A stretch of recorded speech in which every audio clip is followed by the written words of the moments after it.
You're listening to the Get Out and Drive podcast, fueled by AMD, with your hosts, John, Custom Car Nerd Meyer, and Jason, Old Car Guy Carr. We'll be bringing you gearheads everything you never wanted to know about cars and why they should be on the road and not in your garage. Are you ready to get out and drive? All right, welcome back to another fantastic episode of the Get Out and Drive podcast, fueled by AMD. Jason, what's going on in your neighborhood today?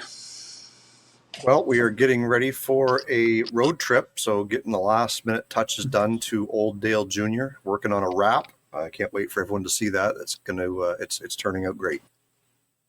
I've been following your updates. That's going to be killer. You got a ton of work in that thing. Yep. So, it wasn't a full body job, but I tell you, it feels like it. I wouldn't have wanted to have to do the whole thing, but nevertheless, we'll be ready for C10s in the city 2025. Everybody's been watching the car shows, and they've been watching all sorts of stuff that's been coming around from different car shows, and the 25 season's ramping up. And as much as we can see from social media, we instantly see what's happening at a car show through, lives and social media and TikTok and all that stuff. We get to see instantly what's happening. And I don't know if you've been following, Jason, them towing squatted trucks at Pigeon Forge show, because I hate them, by the way. I'm sure other people are out there are right on the same boat. But Street Rod show in Pigeon Forge, somebody thought it was a great idea to have a truck show at the same time. There's already 30,000 street rods. Well, at least there used to be 30,000 street rods down there, and somebody decided to have a truck show along with it. So everybody's cruising the strip and driving around. And what do we see? We see tons of squatted trucks being towed. And there's supposed to be some kind of situation, or why Pigeon Forge or Tennessee in general just hate squatted trucks, man. What happened? Why are they towing all these trucks? Well, I don't know specifically why they're towing these trucks. I know there are some rules and some ordinances in place, but I can tell you, in my humble opinion, why I think they're towing them. I personally think that besides the fact that it's just dumb and ugly, there are so many safety violations in a squatted truck.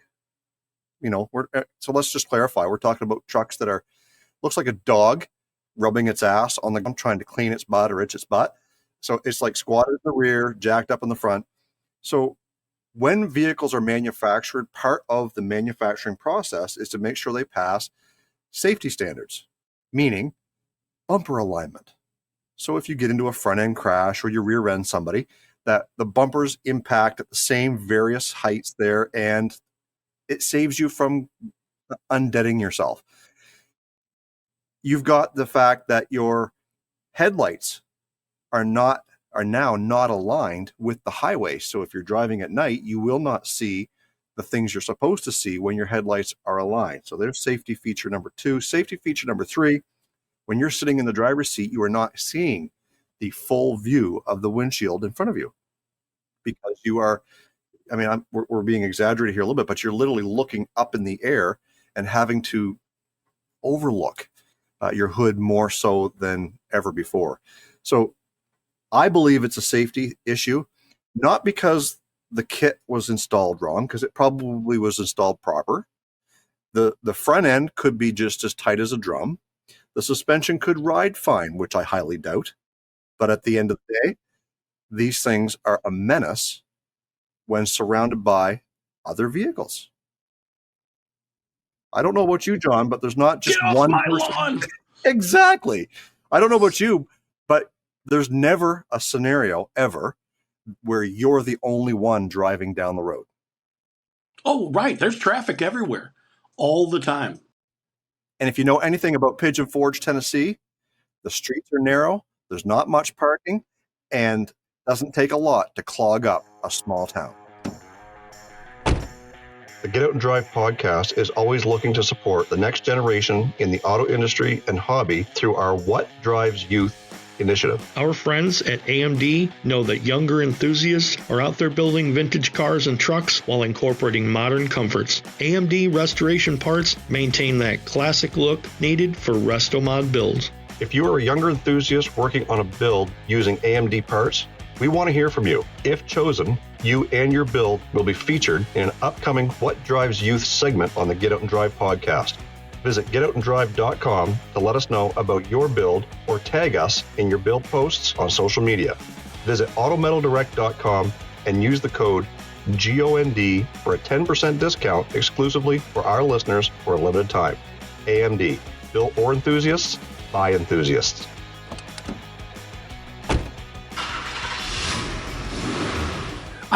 I think now I saw this stuff and I heard rumor of it, last year, year before, whatever.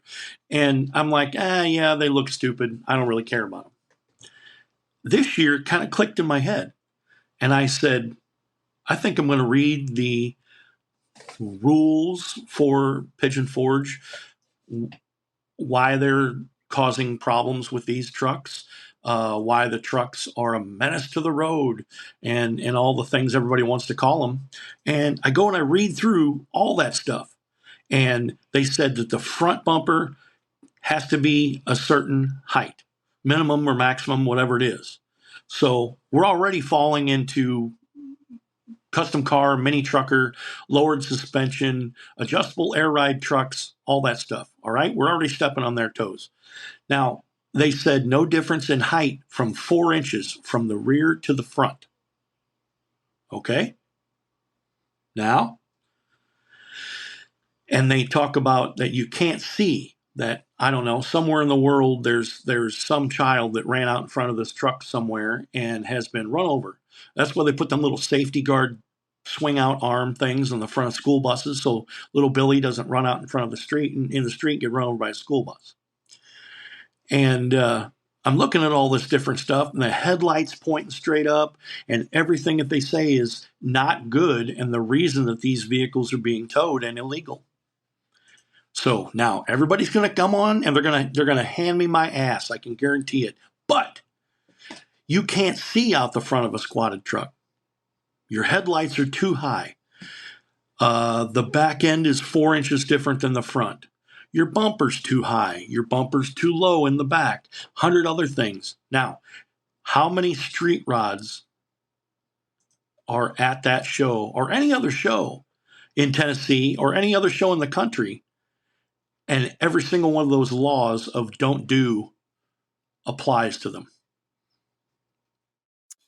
Well, I mean, you got to look at it and say, okay, well, are they talking about, the rake, the standard rake of a pickup truck when you buy it new, right? Usually they're sitting at about a 2-inch drop in the front compared to the back in most cases.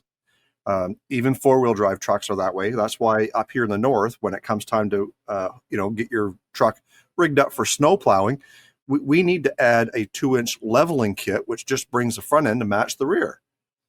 It's totally legal.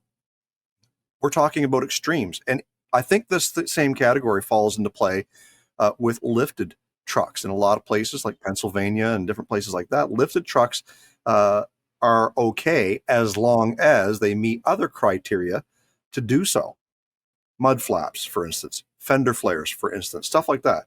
So I think what this law is, or these ordinances are trying to narrow down is the unlawful. Those who are just being so absolutely ridiculous that it's obvious. And unfortunately, I shouldn't say unfortunately, fortunately, squatted trucks stick out like a sore thumb. Well, sure. Of course they do. Do you know the origin of squatted trucks? Why people emulate that to the extreme? Do you know where it started? I can only assume. I can only assume it was from you didn't get as much stimulus check as you thought you were getting, so you could only afford to lift the front. The other half of your lift kit's coming in the mail? Yeah, right. Now, we can all agree everything I see on the screen here is stupid. Dumb. I mean, that's to the extreme, right? I bet they don't even have drive shafts. I have no idea. I mean, they're probably SEMA trucks. They have Bluetooth drive shafts. That's fine. But where this comes from, and everybody's modification comes from, like this truck here that's on the screen. Underneath it, it's Toyota Tundra. Now, somebody's put a early, looks like possibly a dent side Ford truck on that chassis. Now, it's squatted in the rear.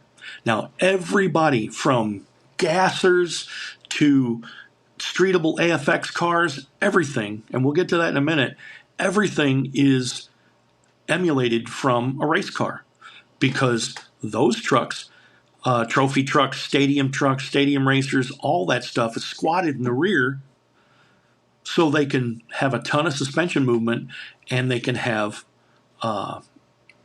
definitely have suspension travel, and they can definitely go over bumps and everything. I'm sure you've seen them, long travel suspension in trucks, and the truck's going nowhere up and down, but the suspension's got 20 inches of suspension travel. But those trucks are off-road trucks, John. That's the purpose of them. Nobody cares where their headlights are pointing because they're not driving with other vehicles, right? Right, 100%. And I agree with that 100%. But everything that's ever happened to a custom car, hot rod, street rods, pro street cars, streetable AFX cars, this crap right here, I hate it, but I love it. This is a street freak. And you people that are going to say gasser, come at me in the comments. But this is a street freak. That thing is high as hell. You can't see. The front end sometimes has spindle mount front wheels with no brakes. There's 100 things, but that look on that is emulated from a gasser, which was a race car, and nobody had to care. And there's another street freak, that Plymouth wagon. But all of this style comes from early 60s AFX cars and gassers. We have there's a AFX altered wheelbase AFX Bel Air on the bottom, and then on top emulates that exactly like that. That exactly is an original Survivor AFX altered wheelbase car. Now go to the Mopar above it. That is a streetable altered wheelbase car. That car's more than 4 inches difference front and rear. That car's got the wheelbase all stretched out. That car looks stupid. In fact, I would say that car looks funny. And now you know what I did. I know what you did there. That changed into a funny car. Yeah. Now, everything, man, everything. And I hope everybody knows. I'll get into the customs in a minute. But everybody knows that something that is absolutely put to the extreme on the streets came from trying to emulate a race car. Yeah. And a squatted truck came from emulating and copying the look of a trophy truck. Trophy truck is purposeful. Now, a race car, that's a specific reason to get around the rules and for weight transfer and all that stuff. Now you build a car on the street and it has the nose high look in the front. Does it look cool to some people? Yes. Is it unsafe? Completely so. If you're looking for cool garage art, check out the lowbrow artist Richard Keel. His use of classic pinstripe lines mixed with tongue-in-cheek hand-painted images evokes the nostalgia of the 50s and 60s hot rod culture. Cruise over to stlpinstripes.com and get your one-of-a-kind artwork, stickers, and t-shirts today. Jump in and join the Get Out and Drive podcast, What Drives Youth initiative, by supporting these organizations that support the next generation in the automotive industry. Operative Talent is committed to inspiring and empowering the next generation of automotive professionals. Learn more at operativetalent.com. The RPM Foundation safeguards the critical skills necessary to restore and preserve collector vehicles by supporting hands-on training and engaging the next generation of craftsmen and women. Learn more at rpm.foundation. How are they manipulating these vehicles to be able to drive them on the street and legally get them to pass any form of safety? I know I realize not every state and every province has safety inspections for vehicles to be on the road, But I do know that any custom built vehicle has to maintain some form of an inspection for engineering, so that we know that this thing is going to go down the road and not be driving in two different directions at the same time. That it's going to be safe for its occupants. Well, I can certainly tell you that does not apply at all in Illinois. And I know a whole lot of other states that do not have a mechanical or visual inspection for cars that are 35 years old and newer, or excuse me, 25 years old and newer from present date. So here in New Brunswick, we offer, or we have biannual inspections. So every 2 years, your vehicle, no matter its age, has to pass a safety inspection, which consists of checking the brakes, the tires, the suspension, the lights, making sure that the wipers work, making sure that the horn works, making sure the car steers and all the front end components and the rear suspension, all that stuff is good. And then a licensed mechanic puts his seal of approval on that and a little sticker in the bottom left-hand corner of your windshield. If your vehicle is modified from factory, meaning if you've got a lift kit, if you've got a lowering kit, any form of suspension mods like that, altered wheelbase, extended track, wheel spacers, all of that stuff is supposed to be engineer approved. And let me give you an example. We're talking about ordinances and policing and towing. Here in St. John, New Brunswick, it's about an hour away from me. They've been having the police, the local police, the St. John City Police, have been sponsoring car shows. Why have they been sponsoring car shows? Oh, yes, certainly for the public to enjoy. But guess what happens when these cars roll out of the gate? They're getting pulled over. They're getting pulled over. They're getting cited for engineering modifications on your car without certificates. Really? I thought you were going to say people getting happy with the throttle. Nope. That's the least of their worries. But the police put this on so that they can catch excessive loud engines without mufflers, illegal tint, lowering kits, lift kits, you name it. So kind of a bait. So let's have a car show, and then we'll catch everyone going out after we've walked through and seen all the ones that we want to ticket. Be careful, folks, of state, county, and municipal funded car shows. You might be in trouble. Wow. I guess that's why I don't go to somebody who's a felon. They're not going to win a free trip to Cancun, and they're going to come figure out and just sign their name right here. I want a free trip to Cancun, or I want free sneakers, and go in the back room and they get silver bracelets. That's the same thing. I mean, that's generally the same thing. It is. I mean, we're talking about all these custom cars, and the whole purpose of this podcast is to find out, where does that line get drawn? It doesn't seem to have a line. It doesn't really seem to. So if the squatted Carolina squat trucks are getting immediately impounded and towed, why are those getting towed? Yes. And this car here, this lead sled, that's sagging and dragging bumpers in the rear, why is that not being towed? Mind you, that car is a hell of a lot cooler than a OBS Chevy truck that's squatted in the rear and lifted in the front. Yes, 100%. 100%. And that's a Pro Street, 70 GT or 669 GTO, 70, 71. Somebody will get me. With 3 feet of blower sticking out of the hood. Can you see out of that? Oh, in one direction. No. Yeah, I mean, barely. You can see what you hit.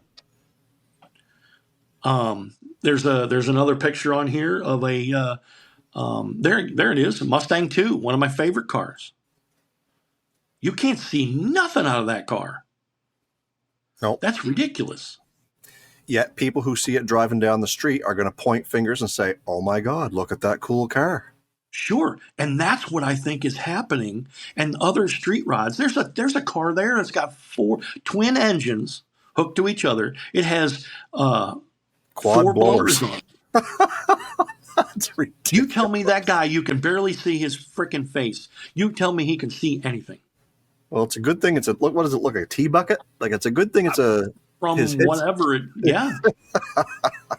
Wow. Yeah. I mean, how much is it? How much does the big block Chevy weigh? 600 pounds? You Yeah, know, maybe. and that's going to have, even if it's a Ford, 500 pounds, that's going to have two of them in there. And Yeah, the plus car, the whole blowers. body of the car doesn't weigh 1,200 pounds. Yeah. It's an engine stand with the steering wheel. And I can guarantee, for everybody that wants to just argue with me, I mean, come at me for real. But I can tell you, guaranteed, there's street rods and things that are going to be overlooked at any car show that trip the do not laws that they're pulling these trucks over for. I absolutely hate that I'm saying it, because those trucks are stupid. I hate them. And I can only say that things are getting by because those trucks are stupid looking and other cars are deemed cool. I can guarantee you at Pigeon Forge there was some sort of nose high gasser looking car or some sort of nose high street freak 3 feet in the air. I didn't go, but I certainly watched a lot of people that went, and they were pulled over in trucks, and they said, well, what about that truck? And it went right by.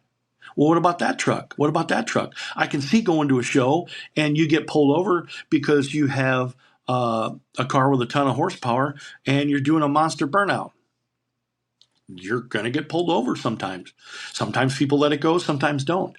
But if you're getting pulled over for a burnout, almost everybody's getting pulled over. But if you can't see out the front of your truck and it's too high and it's 200 different other things that they don't like, they'll only pull over the trucks that look stupid. Yeah, and guys, my opinion. we want to hear yours as well. So there's a couple of ways that you can do that. Is one, depending on where you're watching or listening to us, you can go down in the comments. But if it's a podcast situation, go to our website, getoutandrive.com, scroll all the way down to the bottom. You'll see the listener hotline. Refer to this episode, squatted trucks, and tell us how you feel. You know, should they be allowed? Shouldn't they be allowed? Under what conditions should they be allowed or shouldn't be allowed? And where do we draw the line? Is it at those squatted trucks? Is it the gassers? Is it these street freak cars or the lead sleds? Let us know, because we want to hear from you guys. This is a topic that really could go on to a completely other episode based on your comments. So make sure you comment in the comment section down below or on our website at getoutandrive.com. Guaranteed somebody's going to call me and they're going to tell me I'm wrong. Oh, I guarantee it. I mean, yeah, I think you're wrong about the gassers. What, that they look good? They're just dumb. Oh, they are stupid. Yep. They're hard to drive. You can't see out of them. They're over too much horsepower, 100 different things.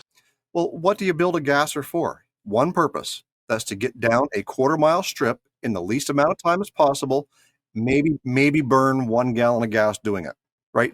They're not meant to be cruisers. I don't care who you are. Gassers are not meant to be cruisers. They are meant to be on the drag strip, period. If you're going to take it to a car show, load it on your trailer, back it down, take it to a parking spot, leave it there, let people observe it. They're not meant to be cruisers. That's my But you're still seeing 2,000 horsepower plus cars winning drag and drive, and they're nose high. Mr. Finnegan, I'm talking to you. Yeah. But again, drag and drive, there's a perfect example of where are these lines to be drawn. Now, listen, folks, don't come at us. We're not advocating for these lines to be drawn. We're just saying we've observed that this is something that's going on that I think we all can agree, all but maybe the people from Carolinas who think that these trucks are cool.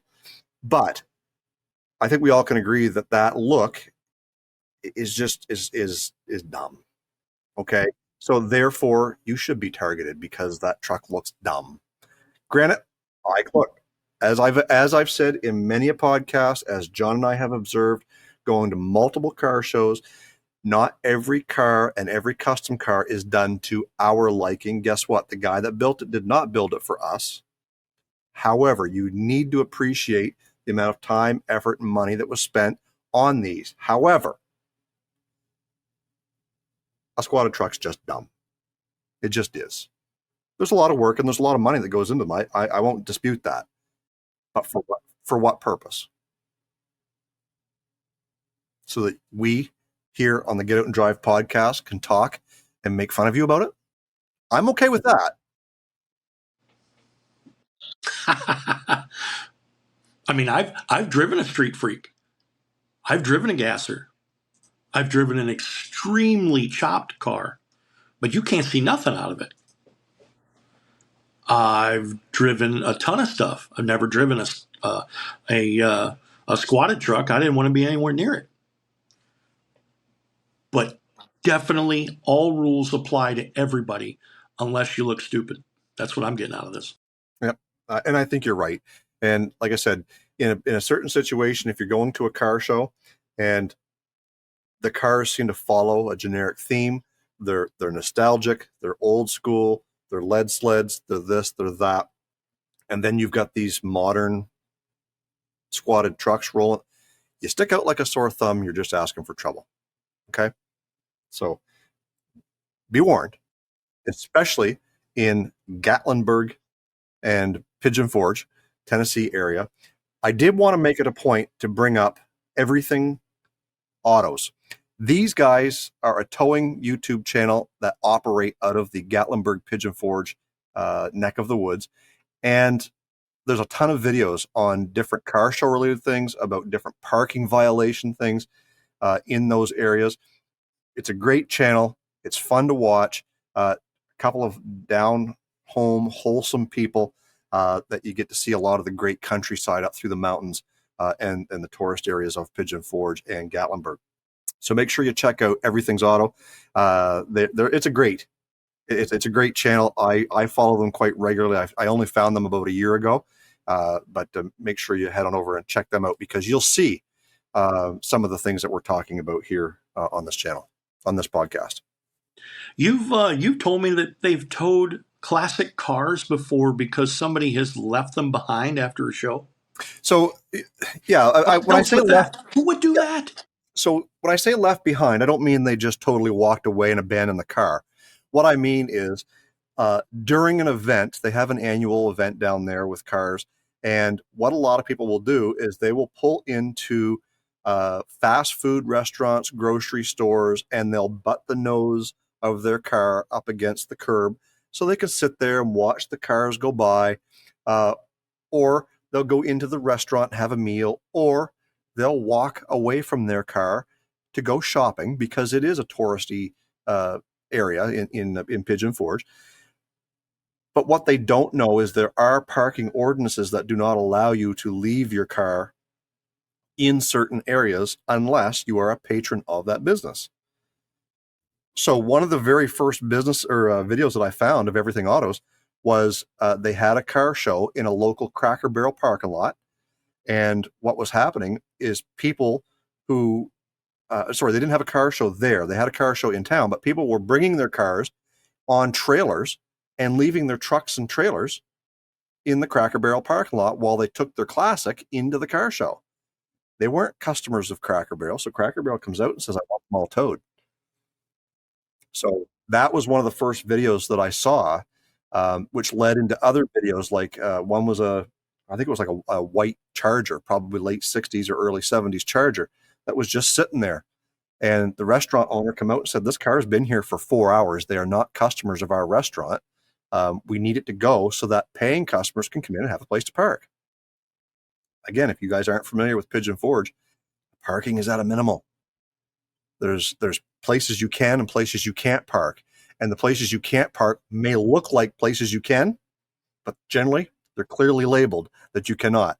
And that's where these guys come in who YouTube those parking violations. So again, it's what drew me into their channel, which leads to a lot of different types of towing and recoveries. Great people, very down to earth. They get cussed out a lot. But you know what? They're not the ones giving the authority to tow. They are doing a job that somebody asks them to do. If the town or the municipality asks them to come tow a vehicle because it's illegally parked, they are just doing a job. Don't get mad at the tow truck guy that's repoing your car because you didn't pay for it. Don't get mad at the tow truck guy because he's towing a car that you illegally parked. I do not envy tow truck operators in the least. It's a hazardous job because of safety on the highways. It's a hazardous job because, well, people carry guns. You don't want to be pissing them off, and it's just they get the crappy end of the stick a lot of the times. I bet. I mean, that's what happened to a whole bunch of street rod and muscle car shows. That DuQuoin, Illinois, since the late 70s, that place has been hopping. And then all of a sudden, like, I think it was 2003, somebody correct me, they said no. And the whole place shut down. I mean, there was 6,000, 7,000, 8,000 cars there at a time. And somewhere in the mid 2000s, that city said, I'm tired of all the glass and beer and stupidity and cars left everywhere and drunk people and everything. And they pulled the plug on that. Mini truck shows that had to do with that as well. Cops shut down Greenville, Mississippi. Any of my mini truck friends out there certainly know about Greenville, Mississippi. That was the place in the country to get seen and be seen and see other people and everything, mid to late 90s up till about 2003, 2004. And they pulled the plug on that. That was a party mess with a truck show in the middle of it. And, that's a good point to say, listen, if you are a car enthusiast and you own a car, or maybe you don't, but you go to these shows, the reason why they have these shows is because the people who are organizing them deem them to be safe, clean, family friendly, to the municipalities that they're operating in. And when things get out of hand, because you're a jerk, you end it for everybody else.